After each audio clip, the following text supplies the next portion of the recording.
So, kamusta po mga ka-Streetwise, no? Ako po si Takero Miyamoto at welcome po sa aking munting channel. So, mga kababayan, no? Pag-usapan ngayon natin itong kaipokretohan ng Duterte narrative. Okay. So, ito, bago tayo mag-start, no? So, nasa airport po tayo ngayon. Okay, yan. So, pabalik po ako ng Manila. So, kasi medyo may balita po tayo na magiging busy po tayo sa Maynila ngayon. So, by the way, mga kababayan, ito yung sinasabi ko. So habang nandito po ako, naghihintay ng flight natin, nakita ko po na na-fact check itong si Hitad. Actually, hindi na ako nanonood dito kay Maharlika. Hindi na ako nanonood dyan. Kasi wala naman ako matututunan dyan eh. Pero, ito, pag-usapan natin to. So ito nga po mga ka-Streetwise, no, yung sinasabi ko po sa inyong news article. Okay, from News 5. So sabi dito, no, a report by a fact-checking outlet revealed that online accounts supporting former President Rodrigo Duterte and Vice President Sara Duterte have been spreading disinformation against President Bongbong Marcos after the breakup of the Uniteam. So, online accounts, so social media ito, internet. Okay. So ito po ay regarding sa sa bandang baba, PDEA refutes blogger claims over Lisa Marcos intervention in alleged anti-drug operation. So ngayon mga kababayan, itong balita po na to na nangialam nga si Lisa Marcos sa isang drug operation ng PDEA ay sinakyan nga po ito ng mga Duterte fanatics. At yung source nila si Maharlika. So actually no, ito meron akong ipapaalala sa inyo. Kung meron mang nangingialam na politiko or highest government officials sa mga nahuli pong mga addict or gumagamit, ito po si Sara Duterte. Okay. Kung naalala nyo nga mga kababayan, no, nung 2021 yon, merong staff si Sara Duterte na ang pangalan Jeff na nahuli siya sa isang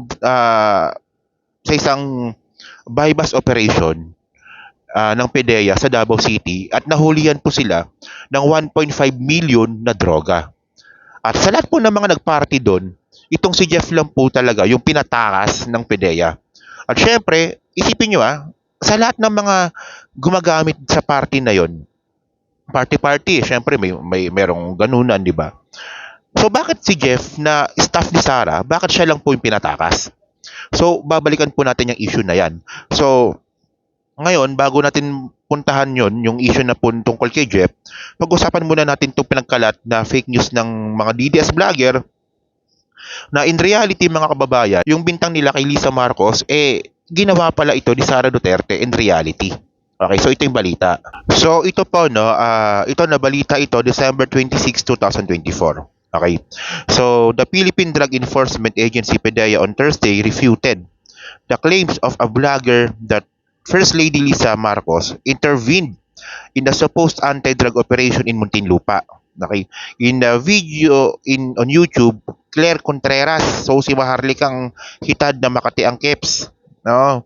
Also known as Maharlika, alleged that Araneta Marcos meddled in favor of a drug personality arrested by the PDEA in Ayala Alabang Village earlier this month. Diba? So, ibig sabihin, merong pinaburan. Nahuli at pinaburan dahil kay Lisa Marcos. Yan, okay. The PDEA, however, stressed that the allegations were baseless, false, and unfounded. So, ibig sabihin ng mga kababayan, yung bintang ni Maharlika hindi totoo. So, ang point dito, anong bago?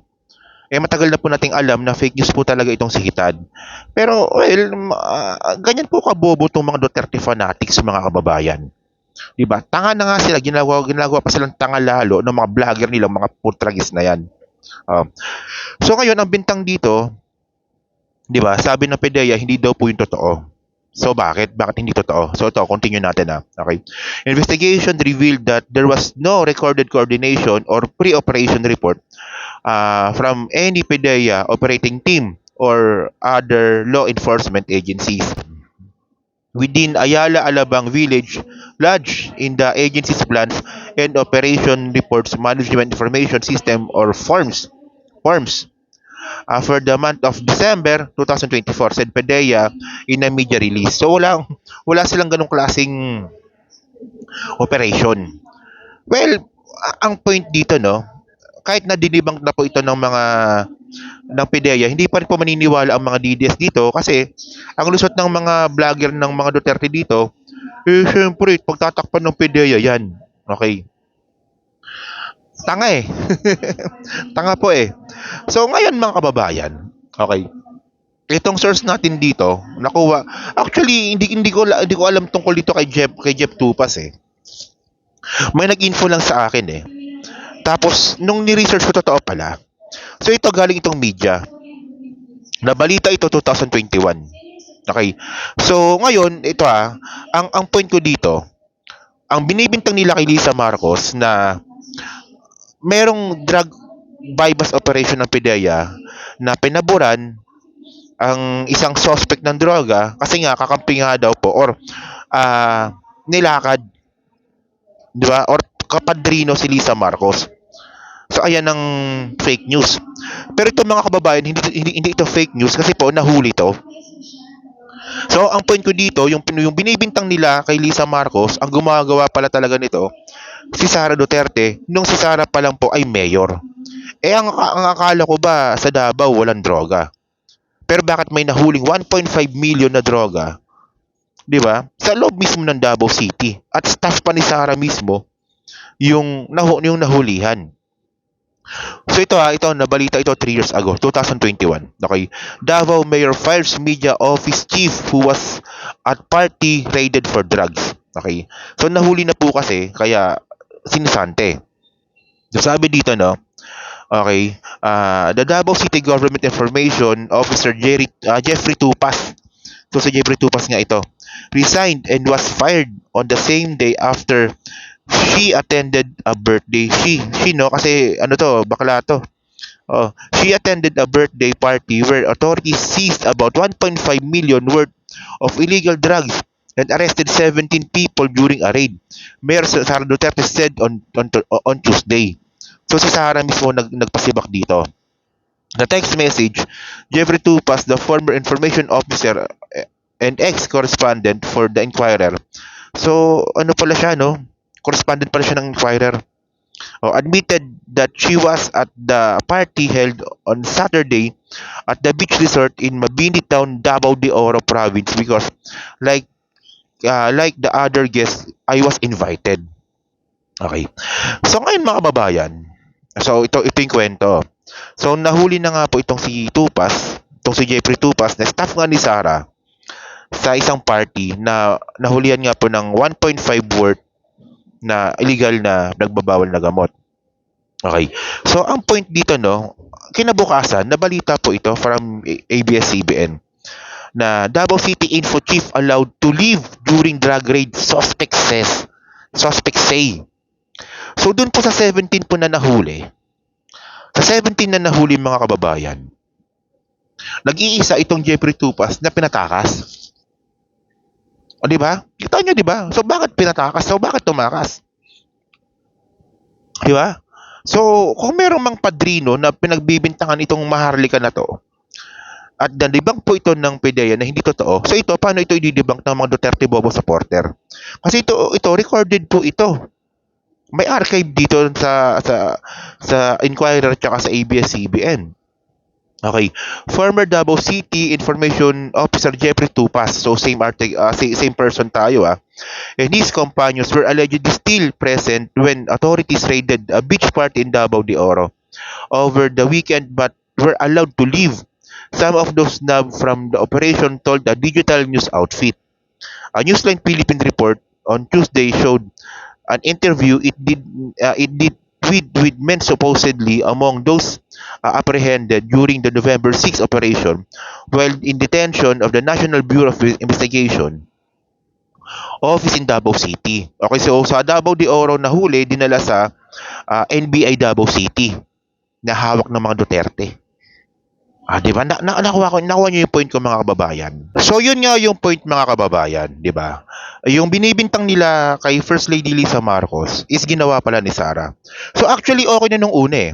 Nung nire-research ko nga po itong tao na to, itong si Jeffrey Tupas na to, okay na. Kung dati ay napasama siya dun sa party na merong, di ba, pinagbabawal na gamot, 'di ba? Kung gumamit ba siya o hindi, 'di ba? Ang point dito mga kababayan is na-involve na po yung pangalan ng dating staff ni Sara. And then, alam nyo kung ano pinakamalupit dito. Nung nire-research ko po yung mga tauhan ni Sara Duterte sa mismong website po ng Office of the Vice President, nagulat po ako na nandun po yung pangalan ni Jeffrey Tupas.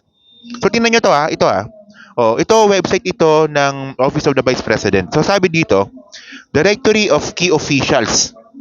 So Sara Duterte, Office of the Vice President, Zulaika Lopez, Undersecretary, tapos si Limel Ortonio, bla bla bla. So sa bandang baba, may nakalagay dito, Jeffrey M. Tupas, Chief Media and Public Relation Division. So, appointee pa rin siya ni Sara hanggang ngayon. Okay. So ngayon ano bang gusto kong sabihin dito? Okay. Ang point dito mga kababayan, sangkot siya sa droga. Nahuli siya doon sa isang party. At hanggang ngayon, ay marami kasing butas ito eh. 'Di ba? Sige. 'Di ba? Ang tanong dito, na-clear na ba yung pangalan niya dito? Kasi ang point dito, yung mga kasama niya doon sa party, nahuli pero siya pinatakas. Tapos sinibak siya ni Sara Duterte, sa Office of the Mayor sa Davao City. Kasi kahihiyan naman po talaga 'yon sa isang opisina. Pero ang point dito, nung naging vice presidente si Sara, binitbit niya ulit yung Jeffrey Tupas para magtrabaho po sa OVP. Ang tanong dito, hindi pa po clear ang pangalan ni Jeffrey Tupas. Base sa mga sa mga research ko depende na lang kung mayroong magdidibang sa akin, tatanggapin po natin 'yan.